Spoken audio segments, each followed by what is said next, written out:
जात न पूछो साधु जी, पूछ लीजिए ज्ञान, मोल करो तलवार का, पड़ा रहन दो म्यान, पड़ा रहन दो म्यान। यो मामा जमनाधीन चौवते लोके महेश्वरम असमुढ स्मृतियेषु सर्व पापीय परमुचैते अंधंतम परविशन्ति असंभूति मुपास्ते ततु भूयैवते तमुयौ संभूतियामृता।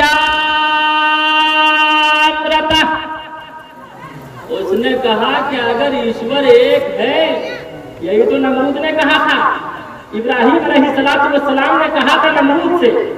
नमरूद ने भी खुदाई का दावा किया था। नमरूद ने कहा था मैं गॉड हूं, मैं खुदा हूं, मैं ईश्वर हूं।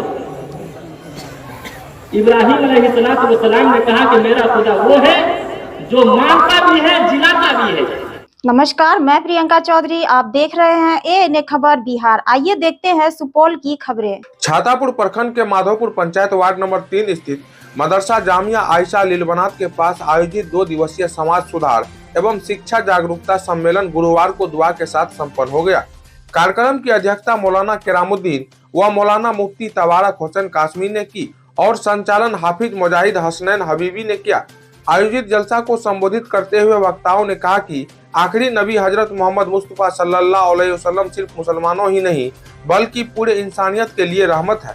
उन्होंने सभी लोगों से समाज में आपसी सौहार्द और अमन चैन बनाए रखने की अपील की। कहा कि कुरान पूरी दुनिया के लिए कानून की किताब और समाज सुधारक है।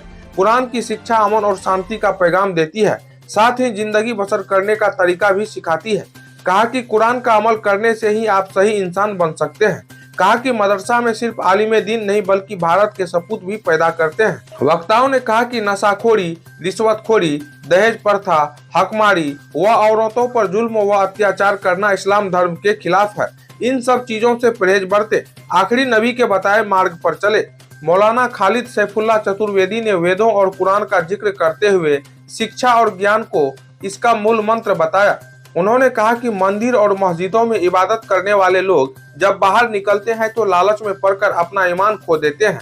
कहा कि कोई भी धर्म या मजहब गलत रास्ता नहीं दिखाता है, ईश्वर एक है, बस उसकी इबादत अलग अलग तरीके से की जाती है। वहीं मौलाना मुफ्ती तबारक हुसैन कासमी ने कहा कि अपने भाई, पड़ोसी या किसी भी बंदे से बैर नहीं रखनी चाहिए, माफी मांगने वाला बने, दूसरों के गलतियों को माफ करने वाला बने और गलत कामों और गलत रास्ते से तौबा करे, एक सच्चा ईमान वाला बने और सही रास्ता अख्तियार करे। उन्होंने कहा कि माफी मांगने वाला बुज़दिल नहीं होता और न ही माफ करने वाला गुनाहगार होता है। कहा कि किसी को माफ करने वाला बड़ा दिल वाला होता है और उसे ईश्वर की तरफ से भी माफी मिलती है।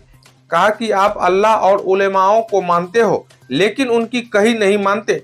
जिस दिन उनकी कही हुई बातें मानने लगोगे उस दिन खुद ब खुद ईमान वाले हो जाओगे। सबसे पहले तो मैं आपके तमाम नाज़रीन को अस्सलाम वालेकुम व रहमतुल्लाहि व बरकातुहू पेश करते हैं और हज़रत का तहे दिल से शुक्रिया अदा करते हैं।